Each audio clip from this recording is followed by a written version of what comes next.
saya percaya sama Tuhan, tapi saya nggak mau nerima konsep agama. Yesus mau wafat, dia pun menyerukan kepada Tuhan, Tuhan, di manakah engkau? Nah, berarti kan Yesus ini bukan Tuhan. Melainkan Yesus ini ya memang hanya seorang manusia saja yang memang diutus sama Tuhan untuk mewartakan kabar kerajaan surga. Jadi ya Tuhannya ya Tuhan, ya Allah itu.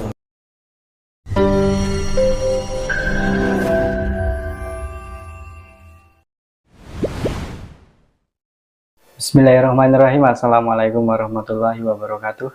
Sahabat beriman dimanapun berada, Masya Allah luar biasa sekali ya. Kita bisa kembali lagi di ulasan dakwah yang insya Allah hari ini kita kembali akan menayangkan video mu'alaf yang kisahnya ini memang sangat menarik untuk kita ulas.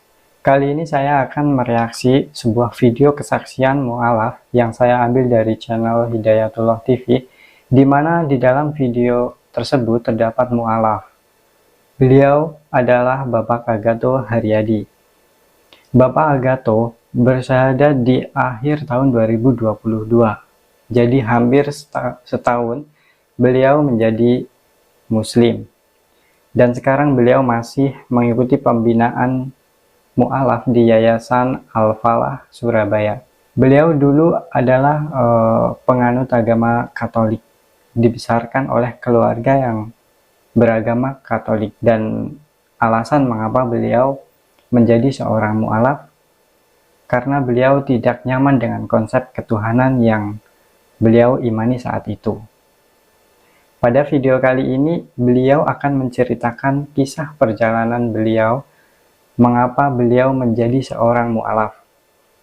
Namun sebelum saya tayangkan video kesaksian dari Bapak Agato ini, bantu dan dukung terus channel ulasan dakwah ini dengan klik tombol subscribe, like, komen, dan share sebanyak-banyaknya, dan juga nyalakan tombol lonceng notifikasinya. Tanpa lama-lama mari kita simak kesaksian beliau berikut ini. Assalamualaikum warahmatullahi wabarakatuh. Waalaikumsalam warahmatullahi wabarakatuh. Nama lengkapnya Mas siapa? Nama lengkap saya Agato Haryadi Putra Karunia, Pak. Agato. Iya, Agato. Ada hubungannya dengan Jepang enggak? Oh, enggak. Asli orang Jawa. Jawa? Iya. Kok namanya seperti nama Jepang? Ada sebenarnya bukan nama Jepang sih, cuman kombinasi nama orang tua sama kakak. Oh. Nah, nama orang tua saya kan ibu saya namanya Agnes. Kemudian bapak saya namanya Amin, kemudian nama kakak saya itu Mita. Nah, harusnya Agatha, cuman karena laki jadinya Agato. Jadi nggak ada hubungannya dengan Jepang ya? Nggak ada. Tapi masih sering ada yang nanya, oh no, hubungannya Jepang itu aja? Ya, sering. Orang Jepang ya, asli Jepang, pasti sering gitu. Yes. Berekrar kapan Mas? Kalau ikrar secara resmi di masjid itu tanggal 11 Desember 2022. Ya. Oh, di mana? Di Masjid An-Nur Tropodo, dekat rumah. Yeah. Ikut pembinaan di Al-Falah sudah berapa lama? Ikut pembinaan itu kalau nggak salah dari Desember, yang sebelum acara waktu 25 Desember kan ada acara di sini. Oh, tabligh kabar itu? Iya, tabligh kabar itu seminggu sebelumnya itu kalau nggak salah. Iya. Apa manfaat yang Mas Agato rasakan ikut pembinaan di sini? Manfaatnya ya alhamdulillah sih untuk sekarang saya bisa belajar sih mengenai tauhid, ya kan, bagaimana menjadi seorang muslim yang baik, ya. Gimana sih mungkin juga tata cara ibadah yang baik dan yang benar. Mungkin juga nanti saya belum ke tahap baca Al-Quran sih, cuma saya pinginnya juga segera masuk ke tahap baca Al-Quran juga, untuk ngaji juga. Yeah. Materinya apa saja Mas pembinaan di sini? Materinya banyak sih, ya mungkin dari rukun iman, kemudian rukun Islam, tentang tauhid juga, tentang ibadah juga, kemudian tentang ngaji juga. Ya alhamdulillah ustadz-ustadz di sini sih apa ya cukup baiklah untuk memberikan ilmunya ke teman-teman muhtadin yang ada di sini, dan juga pembahasannya pun juga apa ya mudah diterima sama teman-teman muhtadin yang ada di sini. Itu sih Pak. Berapa biayanya Mas? Nggak dipungut biaya. Nggak ada biaya? Nggak ada biaya. Berapa lama pembinaannya nih? Berapa lamanya dalam perharinya atau? Enggak, selama berapa lama nanti ini pembinaan? Biasanya sih 9 kali pertemuan itu untuk satu step. Jadi untuk yang pertama itu 9 kali, kemudian nanti ibadah juga 9 kali, sama nanti ngajinya 9 kali, mungkin 27 kali pertemuan dari itu. Untuk 9 kali untuk satu pokok bahasan itu? Iya, satu pokok bahasannya. Tentang akidah, ibadah sama Al-Quran gitu ya? Al-Quran. Oke, baik. Sebelumnya dulu agama apa Mas? Saya dulunya Katolik. Katolik? Ya. Memang dari keluarga dan lahir dari Katolik? Iya, lahir dari Katolik. Semuanya ya? Iya, semuanya. Cuman sih ayah saya itu sebelum nikah Muslim. Sebelum nikah Muslim? Ya. Kemudian pindah Katolik karena ikut ibu saya. Ibu saya. Sampai sekarang ya? Sampai sekarang. Berapa saudara Mas? Saya sih 2 bersaudara. 12? Jadi punya 1 kakak aja. 12 ya? 2. Oh, dengar saya 12. 2. Jadi Mas Aga itu putra bungsu? Bungsu, nomor 2. Semuanya Katolik ya sampai sekarang? Iya, semuanya Katolik. Iya. Ke gereja terakhir kapan Mas? Kalau dibilang ke gereja terakhir itu saya lama banget sih Pak. Memang apa ya, dari waktu Katolik itu saya jarang ke gereja sih. Jarang ke gereja? Gitu. Mungkin kalau nggak salah paskah tahun 2022, sekitar bulan April 2022. April 2022? Iya. Gereja. Yeah. Cuman online waktu itu, soalnya kan memang lagi karena pandemi. COVID ya? Iya. COVID ya. Kalau keluarga? Kenapa? Keluarga juga jarang ke gereja? Kalau keluarga sih yang ibu saya yang paling sering ke gereja sama aktif. Kakak saya. Kalau ayah saya itu jarang karena memang ada penyakit juga. Itu cuman ya akhir-akhir ini sudah mulai sih sering ke gereja. Ya kebetulan saya sendiri yang nganter gitu, jadi saya ikut nganter. Ya, kalau Mas Aga itu sendiri kenapa tidak aktif ke gereja? Kalau kenapanya itu sebenarnya sudah dari SMA sih. Sudah dari SMA, kemudian kuliah memang jarang banget ke gereja. Itu ya mungkin karena kurang nyaman aja sih. Kurang nyaman. Kurang nyaman. Iya. Boleh tahu yang membuat tidak nyaman apa? Kayak ada apa ya, sesuatu yang ganjel aja di hati ini, kayaknya nggak kurang gitu loh. Jadi kayak kalau bisa dibilang sih mungkin kalau di Katolik itu kan Yesus itu dianggap sebagai Tuhan ya. Cuman ketika mungkin SMA, kira-kira akhir SMA mungkin kelas 3-an sama awal-awal kuliah itu sempat berpikiran bahwa kayaknya Yesus itu bukan Tuhan. Jadi sempat berpikiran di situ, jadi akhirnya kayak ngerasa kurang nyaman aja untuk ke gereja. Iya. Jadi tidak nyaman dengan konsep ketuhanannya gitu ya? Iya, betul. Selain itu Mas? Selain itu, ya mungkin itu aja sih yang bikin kurang nyaman. Jadi ada kayak di hati ini kayak ada kayak berontak gitu, kayak enggak tuh Yesus itu bukan Tuhan. Nggak masuk akal atau begitu? Iya, nggak masuk akal aja. Karena ya mungkin ketika itu saya juga kayak kepikiran beberapa ayat di Alkitab juga, dimana mungkin waktu itu di Alkitab itu menerangkan bahwa Yesus pada versinya Katolik ya. Jadi Yesus itu ketika Yesus mau wafat, dia pun menyerukan kepada Tuhan, Tuhan, Tuhan, di manakah engkau? Nah, berarti kan Yesus ini bukan Tuhan, melainkan Yesus ini ya memang hanya seorang manusia saja yang memang diutus sama Tuhan untuk mewartakan kabar kerajaan surga. Jadi ya Tuhannya ya Tuhan, ya Allah itu. Ya. Ketidaknyamanan itu apakah pernah dikonsultasikan gitu?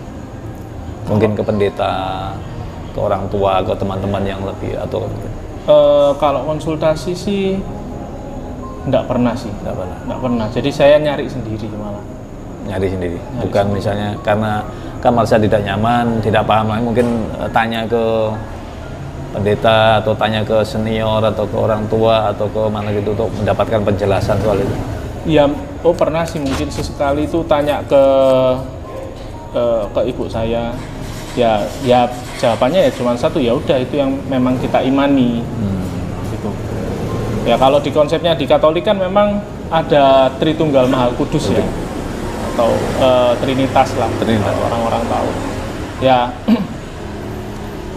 ketika saya tanya pun mungkin kayak ke ibu saya, kemudian ke beberapa orang ya jawabannya ya sama. Ya itu yang kita imani. Oh gitu ya. Jadi nggak ada sampai jawaban yang logisnya lah. Penjelasan logisnya sampai itu nggak bisa. Nggak ada.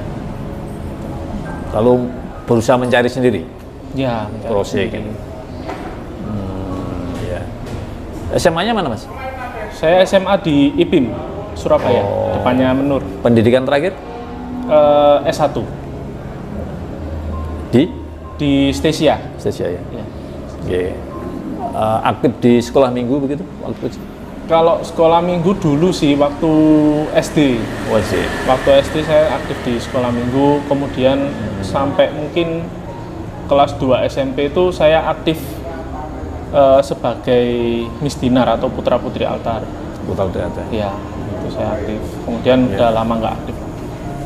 Kalau ibu aktif di gereja sebagai apa? Kalau ibu saya sih di gereja, kalau dibilang aktif banget sih Pak. Jamaah ya? Ya, jadi pernah jadi ketua lingkungan. Jadi kalau di Katolik itu ada kayak semacam RT RW itu di sekitaran gereja.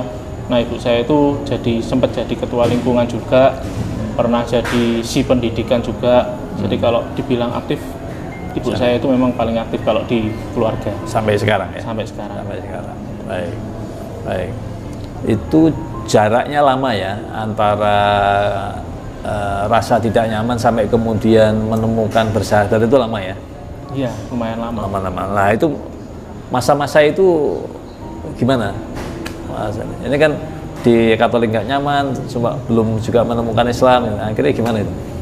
Dulu itu apa boleh bilang nggak beragama atau gimana? Dulu itu jadi ceritanya gini.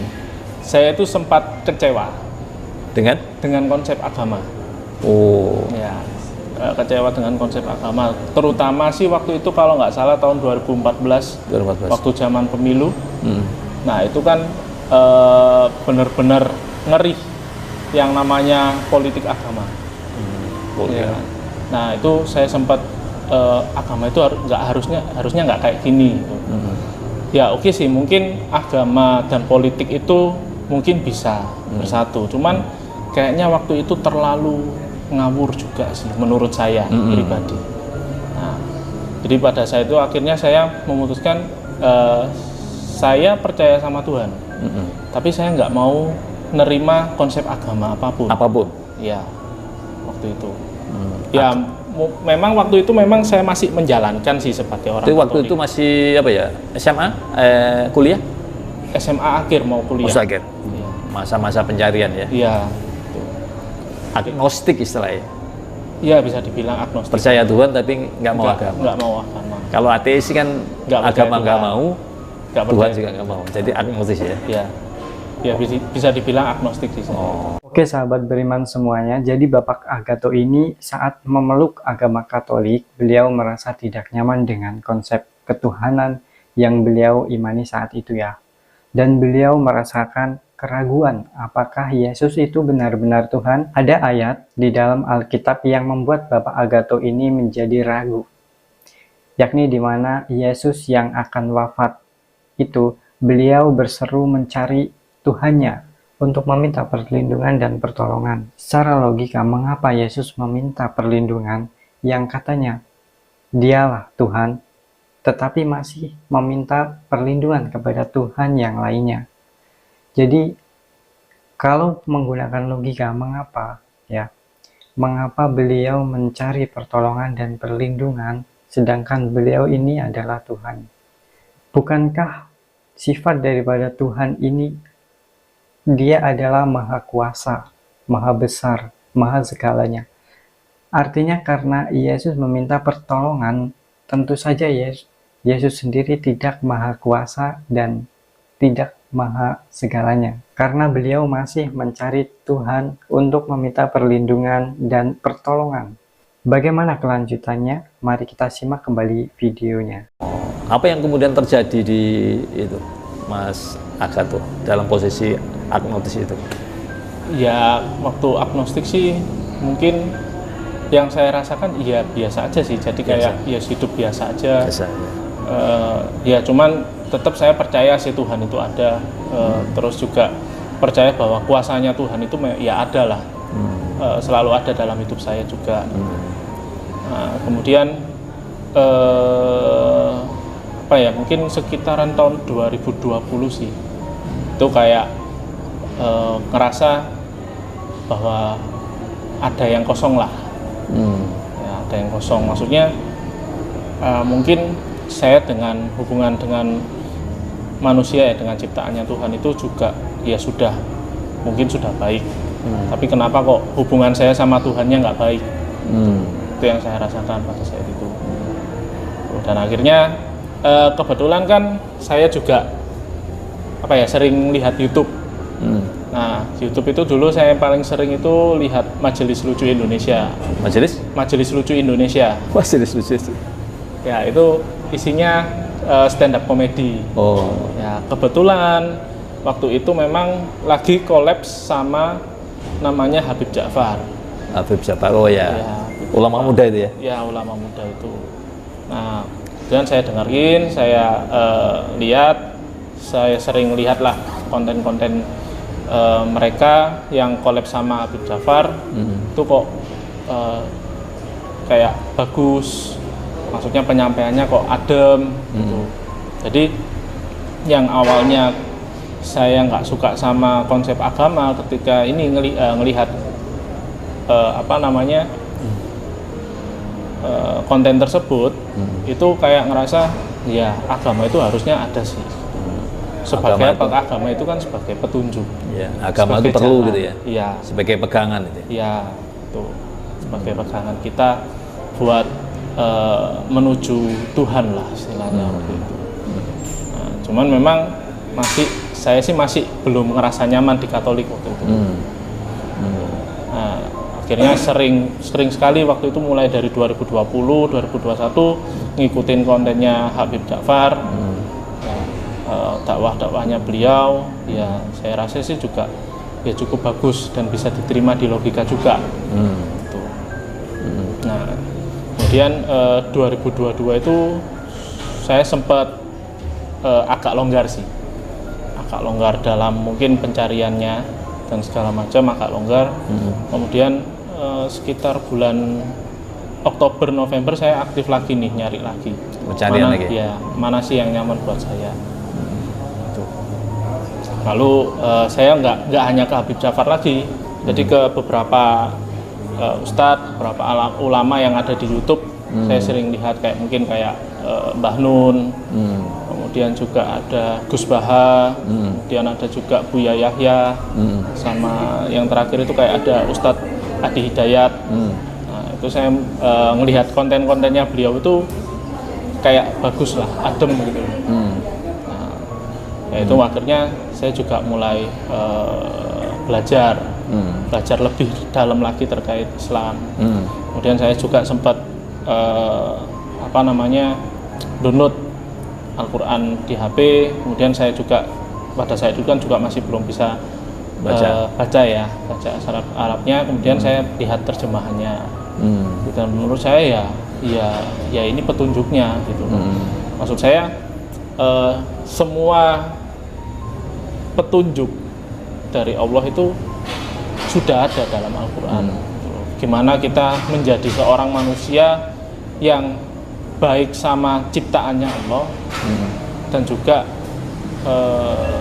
menjadi seorang hamba yang baik untuk Allah.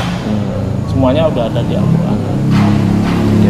Dan akhirnya saya memberanikan diri sih ke mama saya untuk bilang ya saya ingin jadi mualaf. Dengan sering melihat konten-kontennya para ustadz seperti Gus Baha, Ustadz Adi Hidayat, dan ustadz-ustadz yang lain, Bapak Gato ini merasakan kesejukan dalam batinnya ya. Dan beliau mulailah dari situ mencari dan belajar tentang agama Islam. Setelah beberapa waktu, beliau merasa siap dan mantap untuk menjadi mu'alaf.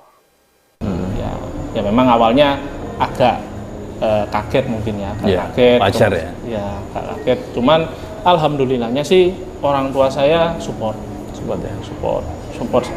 kakak saya pun juga support. Nah, bahkan sampai sekarang pun ya hubungan di keluarga itu tidak ada bedanya. Jadi mama saya selalu ngingetin nih, kamu udah subuhan enggak, kamu sholat enggak. Saya pun juga sebagai anak karena diajarkan juga di Islam untuk berbakti pada orang tua, meskipun orang tua saya berbeda ya. Ketika orang tua saya minta saya diantarkan ke gereja, ya saya antar. Ya.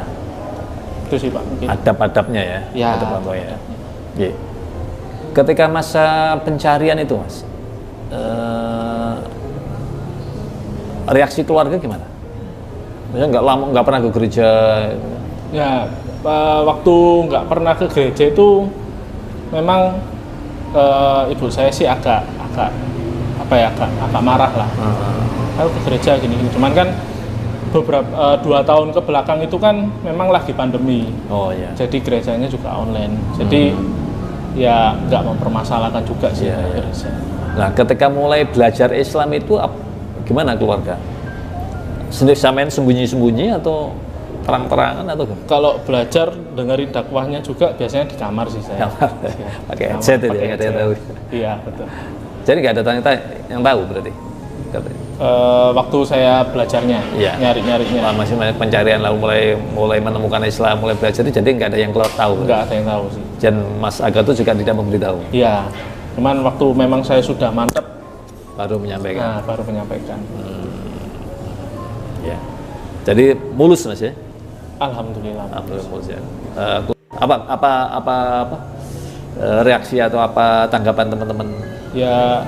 Kalau teman di kantor sih, alhamdulillah, maksudnya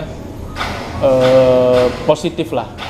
Ya positif. Jadi teman-teman juga ngajarin saya ya tata cara wudu yang benar gimana.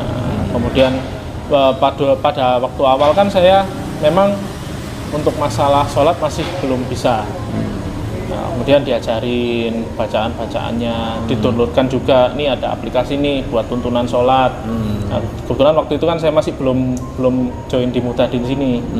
Nah, jadi saya belajar, saya baca. Ya memang awalnya ketika setelah saya ikrar itu nggak tahu ya ini sholat saya sah apa enggak. Maksudnya waktu itu saya sholat, cuman saya buka YouTube dan mendengarkan YouTube-nya. Gitu. Jadi bacaannya lewat YouTube, cuman saya gerakannya. Gitu. Cuman ya alhamdulillah saya belajar pelan-pelan, alhamdulillah sekarang sudah mulai bisa. Gitu. Yang paling berat apa Mas? Setelah bersyahadat dari ajaran Islam ini, yang Mas Agato rasakan paling berat apa? Sejauh ini? Sejauh ini yang paling berat ya? Ada nggak? Sebenarnya sih mungkin sholat subuh atau apa? Nah, sebenarnya ini kalau dari saya pribadi ya sebenarnya nggak ada yang berat sih Pak. Nggak ada yang berat ya? Cuman ya itulah niatnya kita lah. Kalau kita punya niat untuk membalas cintanya Allah sama kita, insya Allah sih semua nggak berat sih. Tapi kalau semua ini dijadiin kayak suatu beban, suatu kewajiban, ya pastinya nanti akannya berat. Gitu. Tapi kalau kita buat niatnya untuk balas cintanya Allah ke kita, yang cintanya Allah ini udah besar ke kita, ya insya Allah nggak ada halangan sih. Iya. Apa yang kemudian Mas Agato rasakan setelah bersyahadat dan kemudian ya setelah berislam? Ya yang saya rasakan sih lebih lebih nyaman, kemudian juga lebih damai lah. Kemudian juga kayak saya ngerasa ya ini maksudnya berdoa ini ya langsung aja ke Allah. Kan Allah ini kan yang punya segalanya. Jadi nggak perlu lewat ini, jadi udah minta ya udah langsung aja ke Allah. Jadi kayak ngerasa ya lebih enak aja lah ketika sudah berikrar, ketika sudah mulai bisa sholat juga.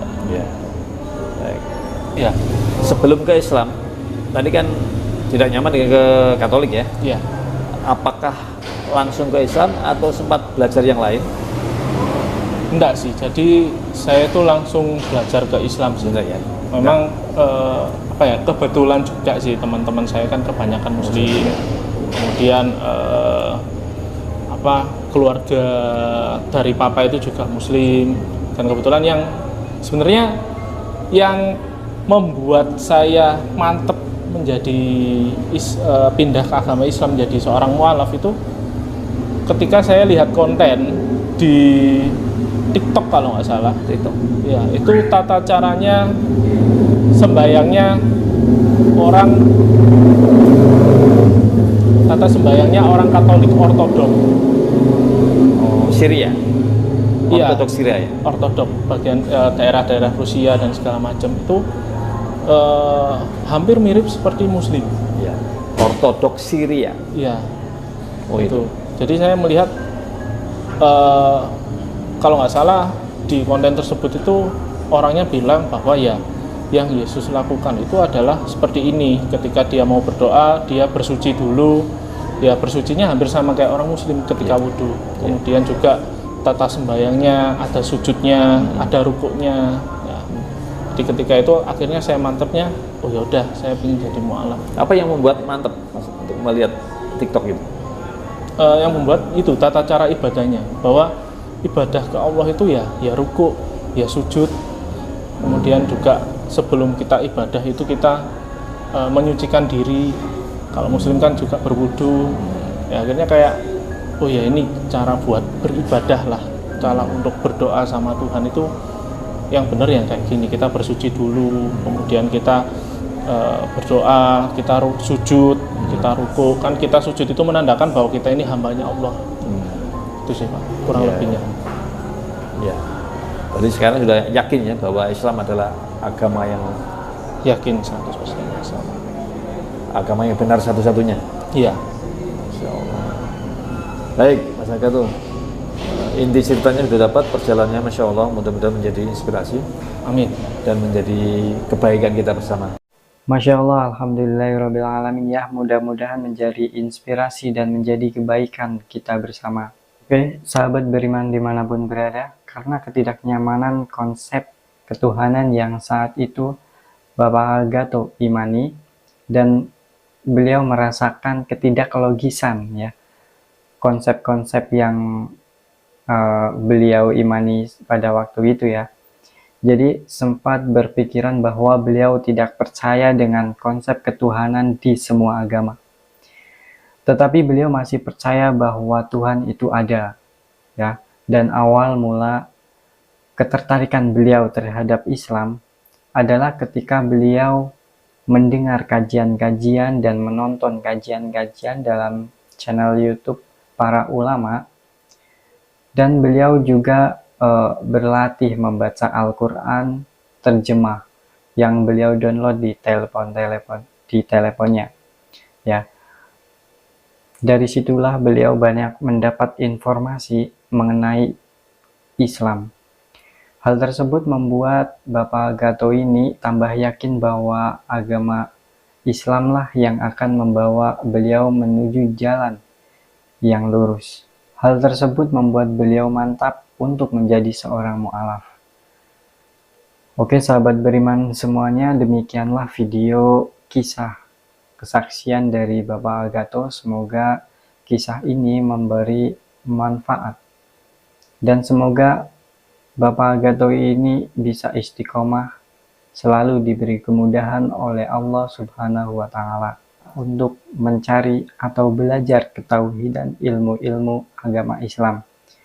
Sekian dari saya. Apabila ada kritik dan saran, silahkan tulis pada kolom komentar di bawah ini. Sekian, wassalamualaikum warahmatullahi wabarakatuh.